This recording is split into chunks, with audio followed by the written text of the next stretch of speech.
사도신경하심으로 우리의 신앙을 고백합니다. 나는 전능하신 아버지 하나님 천지의 창조주를 믿습니다. 나는 그의 유일하신 아들 우리 주 예수 그리스도를 믿습니다.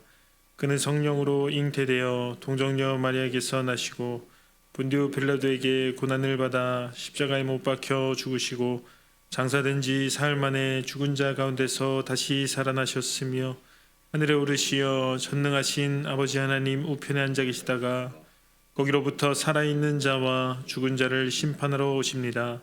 나는 성령을 믿으며 거룩한 공교회와 성도의 교제와 죄를 용서받는 것과 몸의 부활과 영생을 믿습니다. 아멘. 찬송가 213장 함께 찬양하겠습니다.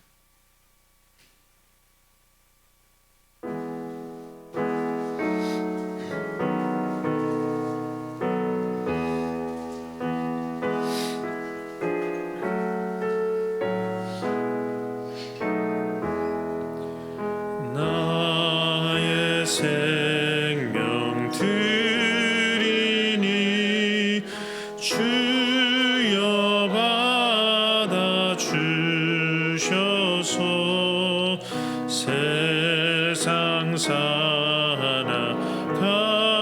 동안 찬송하게 하소서.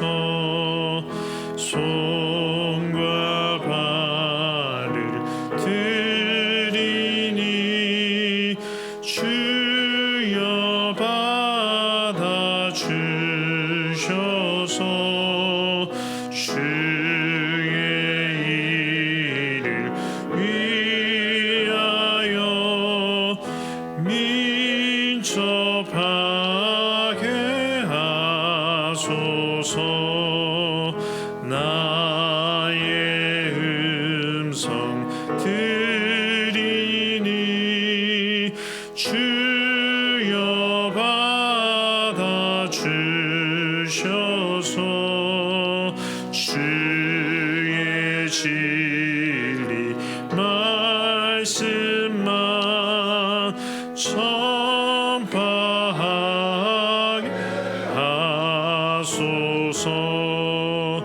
나의 보아 드리니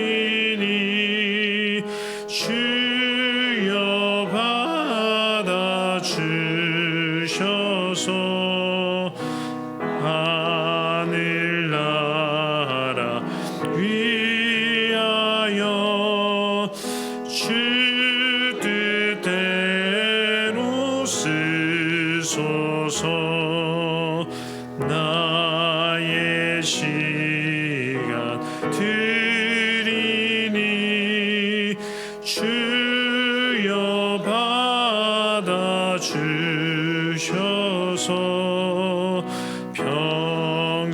평생토록 주 위에 봉사하게 하소서.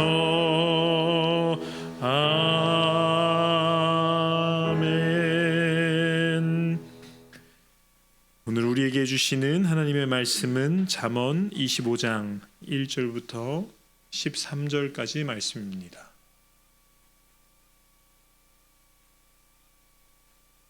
잠언 25장 1절부터 13절까지 말씀 한 절씩 교독으로 읽도록 하겠습니다. 이것도 솔로몬의 잠언이요 유다 왕 히스기야의 신하들이 편집한 것이니라. 이를 숨기는 것은 하나님의 영화요 이를 살피는 것은 왕의 영화니라. 하늘의 높음과 땅의 깊음 같이 왕의 마음은 헤아릴 수 없느니라. 은에서 찌꺼기를 제하라. 그리하면 장색에 쓸만한 그릇이 나올 것이요 왕 앞에서 악한 자를 제하라. 그리하면 그의 왕위가 의로 말미암아 견고히 서리라. 왕 앞에서 스스로 높은 제하지 말며 대인들의 자리에 서지 말라. 이는 사람이 내게 이리로 올라오라고 말하는 것이 내 눈에 보이는 귀인 앞에서 저리로 내려가라고 말하는 것보다 나음이니라. 너는 서둘러 나가서 다투지 말라. 마침내 내가 이웃에게서 욕을 보게 될 때 내가 어찌할 줄을 알지 못할까 두려우니라. 너는 이웃과 다투거든 변론만 하고 남의 은밀한 일은 누설하지 말라. 듣는 자가 너를 꾸짖을 터이요 또 내게 대한 악평이 내게서 떠나지 아니할까 두려우니라. 경우에 합당한 말은 아로 새긴 잼반의 금사관이라. 슬기로운 자의 책망은 정종하는 귀에 금고리와 정금 장식이니라. 함께 읽겠습니다. 충성된 충성된 사자는 사자는 그를 보낸 이에게 마치 주사하는 날에 얼음 냉수 같아서 능히 그 주인의 마음을 시원하게 하느니라. 아멘. 기도하겠습니다. 좋으신 아버지 하나님, 은혜를 감사합니다. 지난 간밤에도 저희들을 주님 품 안에서 편히 쉬게 해주시고 또 이 새벽에도 저희들을 주 앞에 불러주심을 감사합니다. 오늘도 저희들에게 새날 주시고 또 생명 주시고 건강 주셨는데 이 한 날도 주님과 더불어 동행하게 하시고 주를 기쁘시게 하는 한 날 되게 하여 주옵소서. 이 새벽에도 주님을 사모합니다. 말씀과 기도 가운데 저희들을 만나 주시며 주의 성령으로 충만케 하여 주옵소서. 주님께 감사의 예물과 또 일천번째 예물, 구역 예물을 드립니다. 믿음으로 또 순종으로 감사함으로 드리는 예물을 주님이 기뻐 받으시고 약속하신 하늘의 복과 땅의 복으로 충만하게 채워 주옵소서. 주의 은혜로 종의 가정들을 형통케 해주시며 그 자녀들을 축복하여 주옵소서. 예수님의 이름으로 축복하며 기도하옵나이다. 아멘. 이 새벽에도 주의 은혜와 축복이 함께 하시기를 축원합니다. 비 오는데 힘드셨죠? 네. 네. 어떤 분이 저한테 목사님한테 제일 부러운 게 비 안 맞고 오시는 게 살다 보면 좋은 점도 있고 나쁜 점도 있고 다 그렇죠. 근데 그래도 이렇게 새벽기도 와주셔서 감사하고요. 이제 사실 우리가 새벽에 그 말씀을 듣는 것도 은혜 받지만 여러분들이 교회를 찾아오는 것도 은혜예요. 우리가 코로나 때 이제 이 유튜브 이제 방송이 많이 보편화가 돼서 이제 유튜브를 통해서도 우리가 말씀을 들을 수 있습니다. 근데 차이가 있습니다. 저도 이제 새벽에 나오기 전에 말씀 묵상하고 나오거든요. 근데 항상 그런 건 아니에요. 저도 이제 피곤하면은 못 일어날 때가 있어요. 이제 못 일어나고 그러면 이제 낮에 말씀 묵상할 때가 있습니다. 그런데 달라요. 똑같은 말씀 묵상을 하는데 이게 아침 일찍 일어나서 하느님 앞에 탁 섰을 때 하고 그냥 바쁘게 할 때 하고 하나님이 저를 만나 주시는 게 달라요. 그래서 여러분들이 집에서도 유튜브로 예배 드릴 수도 있습니다. 그러나 하나님이 우리를 어떻게 만나 주시느냐 하는 거예요. 네. 이거 인간관계하고 비슷해요. 어떤 사람이 나를 어떻게 만나 주느냐에 따라서 상황이 다른 것이지요. 그래서 우리가 이 이제 빗속에서 여러분들이 이렇게 나오는 게 축복입니다. 그러나 너무 무리하지 마세요. 여러분들이 여러 가지 건강이나 이런 형편을 잘 보셔서 이렇게 하시고 여러분들이 이렇게 나오는 그 자체가 이미 준비된 마음으로 나오는 거고 또 하나님이 그걸 또 이렇게 만나 주신다는 것입니다. 어쨌든 빗속을 뚫고 오셨는데 오늘 아침 은혜가 충만하기를 축복합니다. 자, 1절 말씀 보겠습니다. 이것도 솔로몬의 잠언이요 유다 왕 히스기야의 신하들이 편집한 것이니라. 그렇죠? 그리고 어제 봤던 23절 말씀 보면은 이것도 지혜로운 자들의 말씀이라. 이런 표현이 들어갔죠. 제가 어제 말씀을 드렸죠. 이 잠언은 다 솔로몬이 쓴 것이 아니라 솔로몬 시대에 편집된 것도 있고 그 다음에 그 후대에 이제 그 또 솔로몬의 잠언을 편집한 게 있고 또 솔로몬 말고도 또 지혜로운 사람들이 있었을 거 아니에요. 근데 그런 사람들의 얘기도 편집된 것이 잠언서다라고 말씀을 드렸습니다. 그래서 이제 어제 우리가 봤던 말씀은 이것도 지혜로운 자들. 이 사람들은 솔로몬이 아니죠. 솔로몬 외에 지혜로운 자들의 잠언을 이제 어제 모아놓은 겁니다. 근데 오늘 말씀은 다시 이제 솔로몬의 잠언으로 돌아왔어요. 솔로몬의 잠언을 이제 다시 모아놓은 건데 재밌는 게 뭐냐면은 유다 왕 히스기야의 신하들이 편집한 것이다. 아마 이 신하들이 서기관들일 거라고 추정이 되는데 히스기야 시대 때 이 솔로몬의 잠언을 편집한 것입니다. 근데 이게 갖고 있는 의미가 되게 커요. 여러분들이 이제 성경을 보실 때 이제 통성경적인 노력을 많이 하셔야 돼요. 이번에 이제 십독하신 분들이 꽤 되는데 이 성경을 전체적으로 드라마로 알고 있는다는 것이 되게 중요합니다. 저도 20대 이제 10대 때부터 다시 말씀 묵상을 시작을 했죠. 그래서 지금까지 꾸준하게 하고 오는데 이게 제가 이제 20대 때나 그때 말씀 묵상한 거하고 지금은 이제 나이 60이 돼서 말씀 묵상하는 거하고 달라요. 왜냐면은 지금은 제가 성경 전체 메시지가 제 머릿속에 있어요. 그래서 여러분들이 성경을 이렇게 보실 때 이렇게 입체적으로 보는 걸 의도적으로 그렇게 하시면 참 좋습니다. 히스기야 시대가 어떤 시대였습니까? 히스기야가 동시대 사람이 이사야입니다. 이사야서를 읽어보시거나 이제 열왕기하 18장 중심으로 이렇게 앞뒤를 읽어보시면은 여러분들이 히스기야 시대의 배경, 히스기야가 어떤 시대에 살았나 하는 것을 알 수 있는데, 어쨌든 그 히스기야 시대는 종교적으로 타락한 시대, 하나님께서 이스라엘을 심판하려고 하는 시대입니다. 이미 북쪽에 있는 이스라엘은 아수르에 의해서 멸망을 당하는 상황이고, 또 그 아수르가 뭡니까? 이스라엘을, 유대를, 예루살렘을 포위해 가지고 히스기야한테 모독을 주죠. 그래서 이제 히스기야가 하나님 앞에 가서 기도했다가 아수르 군대 18만 명이 순식간에 전염병으로 죽는 그런 사건이 있었던 것이 히스기야 시대예요. 그래서 그 히스기야 시대는 이제 국가적으로 정말 절망적인 시대예요. 우상 숭배가 판을 치고 그런 시대입니다. 어떻게 보면은 요즘 우리나라하고 비슷하지 않을까 이런 생각이 들어요. 근데 그 시대에 히스기야가 뭐를 했느냐면은 잠언을 편집한 거예요. 잠언을 왜 편집했을까요? 자기도 읽고 신하도 읽고 백성들에게도 가르치고 싶었던 거예요. 히스기야가 생각하기에 정말 이 민족을 살리는 길은 하나님의 말씀을 배우는 것이라고 히스기야가 판단을 한 거예요. 그러니까는 종교 개혁을 이게 주도하면서 우상의 제단들을 없애고 이렇게 하면서 한쪽으로 히스기야가 한 일이 뭐냐면은 하나님의 말씀, 잊혀진 하나님의 말씀을 다시 복원해서 가르치는 일을 한 것입니다. 저는 올해 우리 한국 교회에 필요한 것이 이 부분이에요. 한국 교회를 많이 부흥시키는데 공헌했으면서도 한국 교회를 타락시킨 사람들이 부흥사들입니다. 부흥회예요. 예전에는 그 부흥회를 통해서 성도들이 말씀을 착실하게 배웠습니다. 근데 지금은 여러분들에게 묻고 싶어요. 부흥회 끝나고 난 다음에 말씀에 알아는 게 깊어지셨나요? 뭔가 감동은 있어요. 부흥회가 끝나고 나면 뭔가 감동은 있고 뭐가 막 있는데 여러분들이 하나님을 더 깊이 알아가고 말씀을 더 깊이 깨닫고 이런 것들이 요즘은 현저하게 약해졌어요.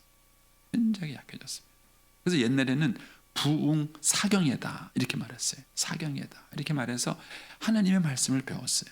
말씀을 착실하게 배우고 부흥회가 끝나면 뭐 로마서를 끝난다든가 뭐 갈라디아서를 끝난다든가 이렇게 해서 옛날 어른들은 의외로 말씀에 대한 지식이 풍부하셨어요. 우리 그 1세대 이런 분들의 그 얘기를 들어보면은 굉장히 그 말씀에 대한 지식들이 풍부했었어요.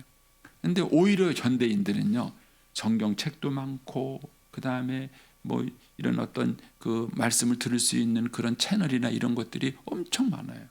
그런데도 불구하고 오히려 현대인들이 말씀에 무지합니다.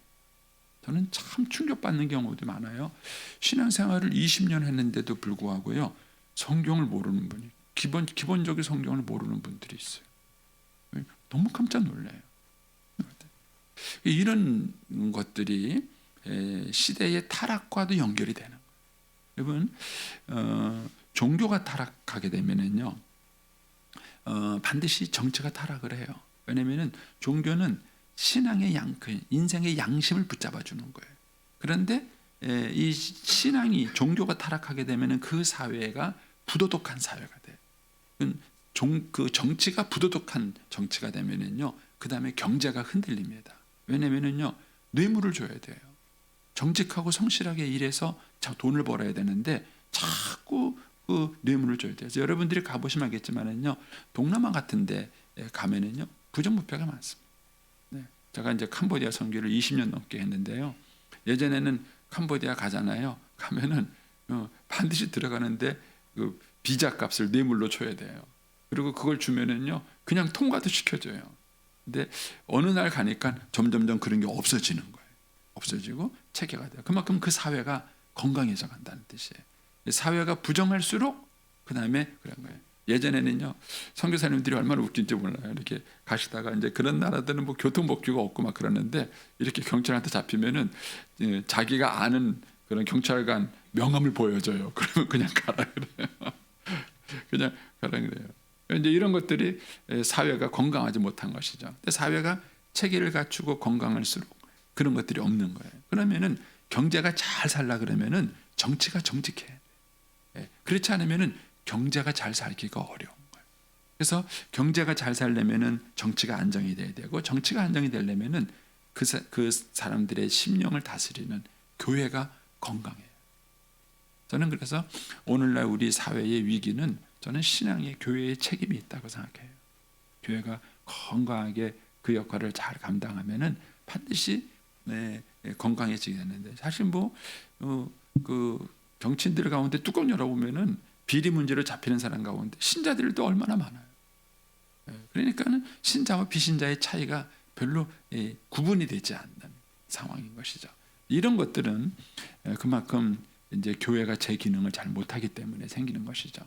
여기 보면 이제 히스기야가 그 시대에 종교 개혁을 일으켰던 왕이에요. 왕이면서도 그 나라의 종교 개혁을 일으켰던 사람인데, 그가 어떻게 종교 개혁을 일으켰느냐? 그런 구체적인 것 중에 하나가 바로 이거죠. 히스기야의 신하들이 솔로몬의 잠언을 편집했다. 왜 편집했겠어요? 다시 말씀을 잘 편집해서 그 백성들이 말씀을 보고 읽을 수 있도록 그렇게 했던 것입니다. 그래서 저와 여러분이 다시 말씀으로 돌아가고 그 말씀을 묵상하고 하는 것이 개인과 가정과 나라를 살릴 수 있는 지름길인 것입니다. 자, 이제 이렇게 이제 편집한 내용이 이제 2절부터 나옵니다. 2절부터 7절까지는 왕에 대한, 리더에 대한 그런 이제 권면이죠. 두 절씩 묶입니다. 2절, 3절 보시면, 이를 숨기는 것은 하나님의 영화요, 이를 살피는 것은 왕의 영화니라. 하늘의 높음과 땅의 깊음 같이 왕의 마음은 헤아릴 수 없느니라. 그러니까는 하나님의 영화, 하나님의 가치, 하나님의 존귀함은 어디서 나오느냐면요, 창조의 신비에서 나오는 거예요. 하나님께서 이 세상을 지으신 그 지혜가 참 신묘망측하죠. 시편 기자의 고백처럼 참 신묘망측. 어떻게 하나님이 세상을 이렇게 지으셨을까? 참 그 지혜가 놀랍습니다. 그런데 그것을 이를 숨겼다라는 표현을 쓴 거예요. 우리가 이를 사실 하나님이 숨기신 분은 아니에요.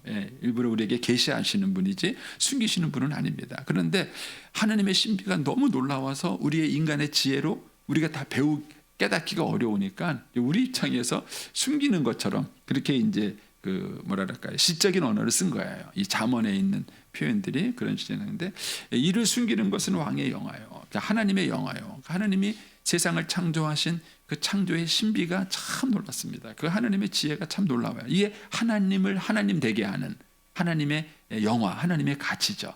그러면 왕의 가치는 뭐냐? 그 숨겨진 하나님의 지혜를 찾아내는 거예요. 그래서 이를 살핀다, 이를 숨기고, 하나님은 이를 숨기고 왕은 이를 살핀다라는 얘기는 그런 숨겨진 하나님의 그 지혜를 찾아내는 것입니다. 그게 왕의 영화요 가치인 것이죠. 사도 바울은 예수 그리스도에 대한 진리를 비밀이다 이렇게 표현해. 예수 그리스도의 비밀, 하나님의 비밀인 예수 그리스도, 이런 얘기가 많이 우리 골로새서 묵상할 때도 그 얘기가 있어요. 하나님의 비밀인 예수 그리스도. 근데 그 예수 그리스도가 뭐예요? 그 예수님이 하나님의 아들이시고, 하나님의 아들이신 예수님이 이 땅에 오셔서 우리들의 죄를 담당하시고 죽으시고 부활하시고 그래서 우리의 죄를 이게 간단한 것 같은데, 그런데 이게 아무나 깨닫거나 아무나 아는 게 아니에요. 이게 참 신비해요. 하나님을 생각하고 십자가를 생각하면은 그렇게 감격스럽고 은혜로운데도 어떤 사람은 맹맹한 거예요. 그걸 잘 모르는 것이에요. 그래서 우리가 신앙생활 하면서 이런 경우가 참 많은데, 이런 것들을 이제 깨닫고 가르치는 사명이 목회자한테 있는 거예요. 그래서 목회자의 가치는 어디 있느냐? 그 하나님의 그런 은혜의 말씀을 깨닫고 전하는 데 있어요. 깨닫고 전하는. 이게 이제 목회자 입장에서는 굉장히 중요해요. 그래서 이 사명을 감당할 수 있도록 하나님이 늘 말씀을 볼 때마다 그것을 깨닫게 해주시고 알게 해주시고 보여주시는 것입니다. 이제 제가 이제 비유적으로 말씀을 드리는 거예요. 그래서 하나님의 영화는 이를 숨기는 것, 그 창조의 신비에 있다면 왕의 영화는 그것을 헤아려서 살피는 데 있는 것입니다. 그럼 이제 이 원리가 우리들의 일상생활 속에서도 똑같은 거예요. 여러분, 신앙의 선배가 뭘까요? 신앙의 선배가 뭘까요? 일에 익숙해지는 게 선배가 아니에요. 우리가 하나님의 마음을 누구보다 얼마나 많이 더 헤아릴 수 있는가 하는 거예요. 장남이 낳은 게 뭐죠? 장녀가 낳은 게. 저희도 이제 딸, 아들 이렇게 있는데요. 큰 딸이 확실히 달라요. 큰 딸이 뭐가 다를까요? 부모님의 마음을 헤아리는 거예요. 부모님의 마음을 헤아립니다. 다 이렇게 자녀들이 부모를 사랑하지 않는 건 아니에요. 다 사랑하고 다 사랑하려고 그러고 그렇게. 그런데 맞이는 확실히 달라요. 맞이는 맞이더라고요. 저희 집만 그런가요? 이렇게 보면 확실히 맞이는 달라요. 왜냐하면 그 맞이는 부모의 마음을 헤아리는 그런 지혜가 마음이 있어요. 마음이 있는 것이죠. 그런 것처럼 탑 리더의 가치, 왕의 영화, 그 탑 리더의 가치는 어디 있는가? 하나님의 마음을 헤아리는 데 있는 거예요. 그래서 이제 3절에 그렇게 연관되죠. 하늘의 높음과 땅의 깊음 같이 왕의 마음은 헤아릴 수 없다. 누가요? 신하들이 왕의 마음을 헤아리지 못해요. 이게 참 어렵습니다. 왕은 하나님의 마음을 헤아리는 사람이에요. 왕은 하나님의 마음을 헤아려서 그거를 통치하는 데다가 적용을 시키고 좋은 그런 이제 왕으로서 살아간다면, 신하들은 그런 왕의 마음을 헤아리기가 어렵다는 거예요. 그게 하늘이 땅보다 높은 것 같이 그런 거예요. 좀 여러분들이 좀 이해하기 좀 좋으실려나 모르겠는데, 사역하다 보면은 부목사들이 담임 목사님 마음을 잘 이해를 못해요. 제가 대놓고 얘기를 해요. 너희들도 나가서 담임 목사 한번 해봐라. 그러면은 이제 그 마음을 알 것이다. 제가 이제 분리개척을 했잖아요. 근데 이제 그 하신 균성기 목사님이 참 목회자로서 준비가 잘 된 분이에요. 부교육자를 하는 동안에도 이제 저의 사역을 참 많이 도와줬고 또 잘 준비된 사람으로서 목회를 나갔어요. 그런데 그런 얘기를 하더라고요. 자기가 이제 부교육자로서 저랑 같이 사역할 때 가끔 저를 보면서 목사님 왜 저렇게 하시지? 이렇게 그래서 자기 스스로 안타깝게 생각한 게 있었다는 거예요. 근데 자기가 담임 목사를 나가 보니까는요, 왜 그랬는지 이해가 되더라고요. 이게 왜 그랬는지 이해가 되는 거예요. 이게 관계가요, 책임자의 관계와 책임자가 아닌 관계는 달라요. 담임 목사는 교회의 모든 책임을 지는 사람이에요. 그러니까는 사람들하고 만나면은 모든 것이 책임적 관계가 돼요. 근데 부교육자는요, 책임지는 관계가 아니에요. 그러니까 이게 자기가 부목사 시절에 같이 대했던 그런 분들이 그대로 이제 그 분리개척을 나간 거 따라 나갔잖아요. 근데 여기 가서는 부목사였는데 여기 가서는 담임 목사잖아요. 여기서는 책임자가 아니었는데 여기 가서는 책임자가 되잖아요. 책임자가 되니까 관계가 달라지는 거예요. 요새 이제 저한테 그 얘기를 해요. 목사님 죄송하다고. 뭐가 죄송해? 자기가 달라지는 것이죠. 그러니까 이게 신하들의 입장에서 왕의 마음을 헤아린다는 것은 참 어렵다. 여기 뭐라 그랬습니까?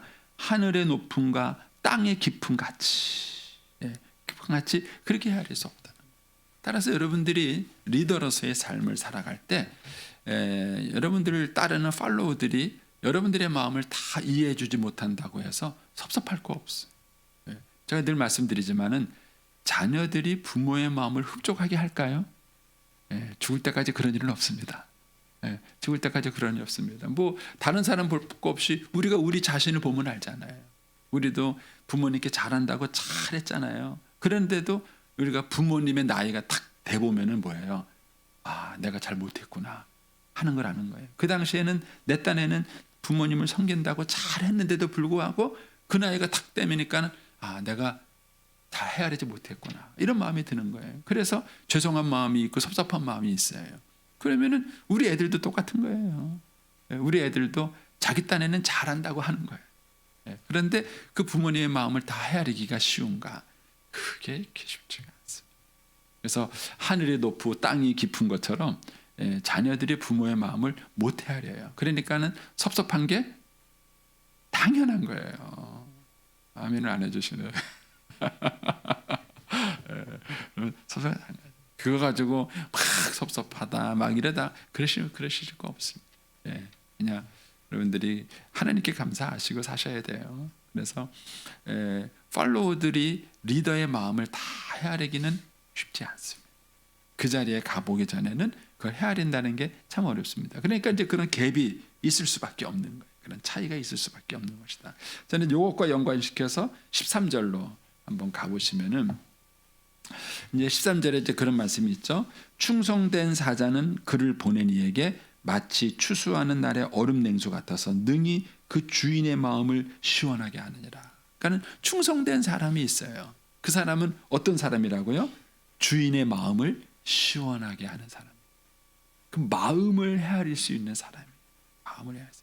제가 이제 젊은 시절에는요, 하나님의 일을 열심히 하려고 그랬어요. 성실하게 하려고 그랬어요. 이제 나이가 들어가니까 달라지는 게 뭐냐면요, 일을 열심히 하는 것도 중에도 더 중요한 건 하나님의 마음을 헤아리는. 하나님의 마음. 하나님이 어떤 마음이실까? 어떤 마음을 가지는 것일까? 근데 이게 쉽지가 않아요. 그런데 충성된 사자는 어떻게 하느냐? 그 주인의 마음을 시원하게 하는 거예요. 주인의 마음을 시원하게. 그래서 여러분 주변에 여러분의 마음을 시원하게 하는 사람이 있다면 그 사람은 정말 멋진 사람이에요. 근데 그게 이제 쉽지 않잖아요. 그런데 그런 게 쉽지 않은데 그런 사람이 있습니다. 사도 바울은 그런 사람이 누구냐면은 디모데였어요. 디모데였어요. 그래서 그런 표현입니다. 내 마음과 같이 내가 동일한 마음을 가지고 너희들을 살펴볼 사람은 디모데밖에 없다. 그러니까 사도 바울은 많은 교회를 개척하고 떠났던 사람이에요.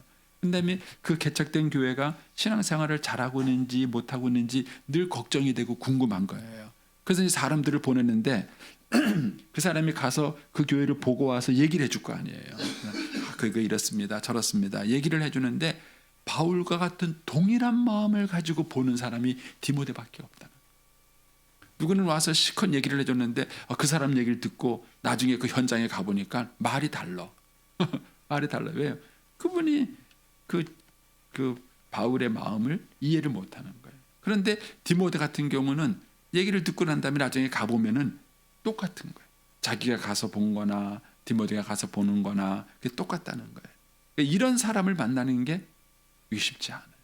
그런데 이제 이런 사람이 어떤 사람이라고 그랬습니까?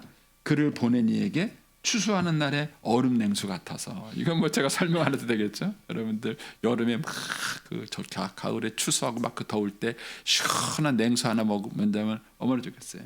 그렇게 해주는 사람이라는 거예요. 이제 그런 마음 가진 일꾼이 있다는 거예요. 그래서 거기에 4절 5절하고도 연결이 되죠. 4절에 가면은 은에서 찌꺼기를 제하라. 그리하면 장색에 쓸만한 그릇이 나올 것이요. 옛날에 은그릇을 만들 때입니다. 은그릇이 자꾸 끓여서 찌꺼기를 제해서 순수한 은이 될 수 있도록 좋은 은그릇이 나오는 거잖아요. 이제 거기에 비유한 것처럼 5절에 왕 앞에서 악한 자를 제하라. 그리하면 그의 왕위가 의로 말미암아 견고히 서리라. 그래서 우리가 이제 인생을 살아가는 동안에는 혼자 할 수 있는 일이 있고 혼자 할 수 없는 일이 있어요.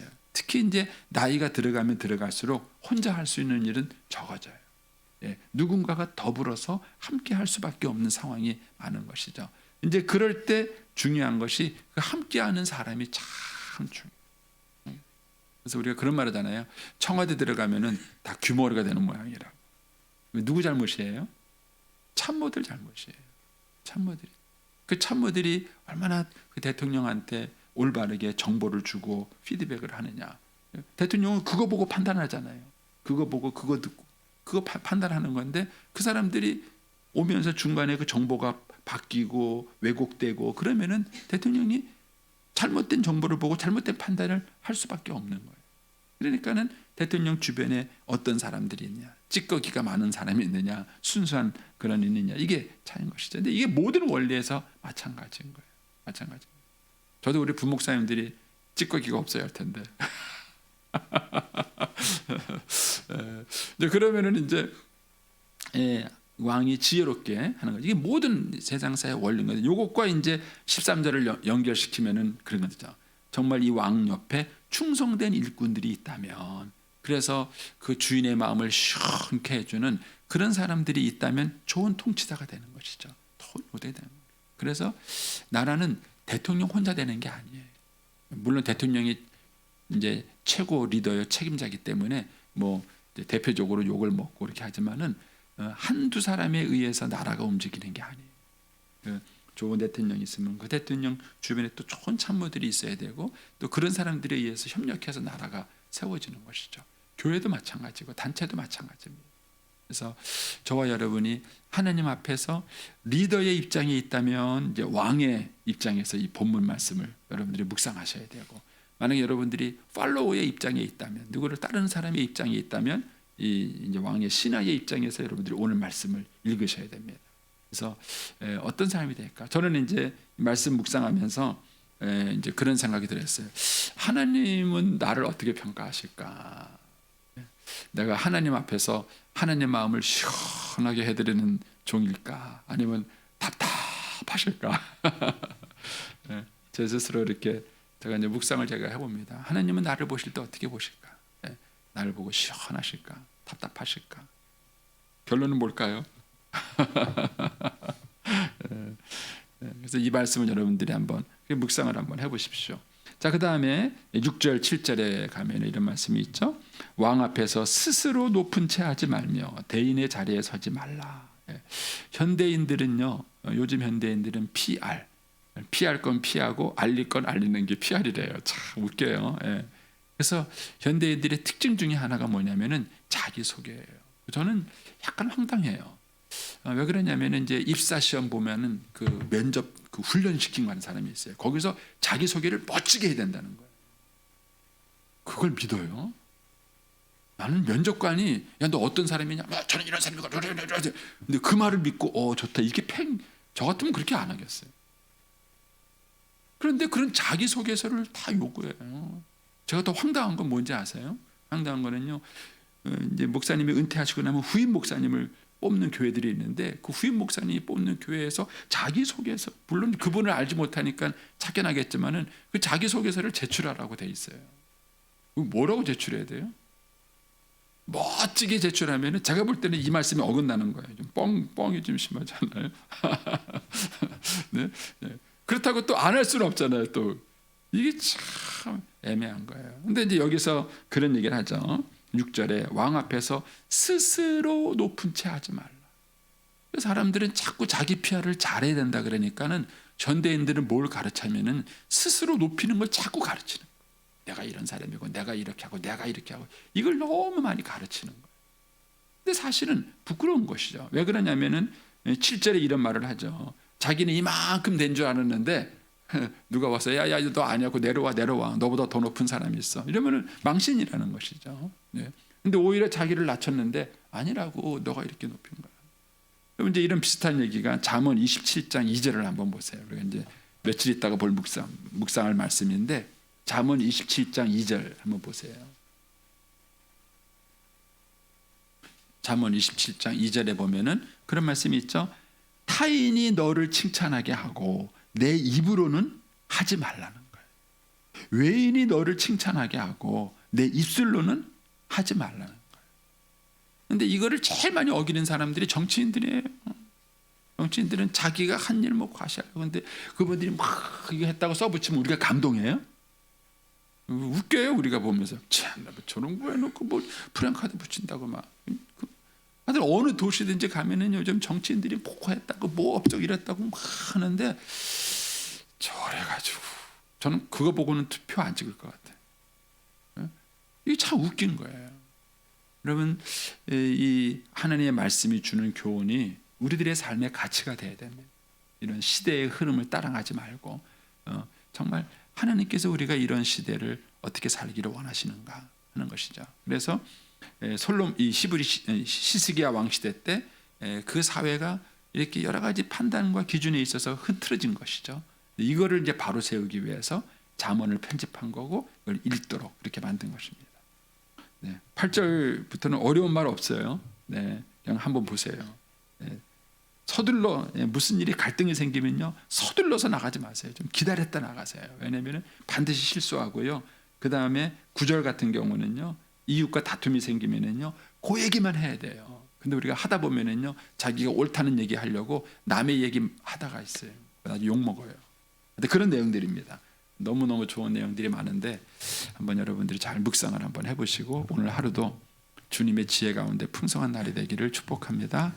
기도하겠습니다. 오늘은 15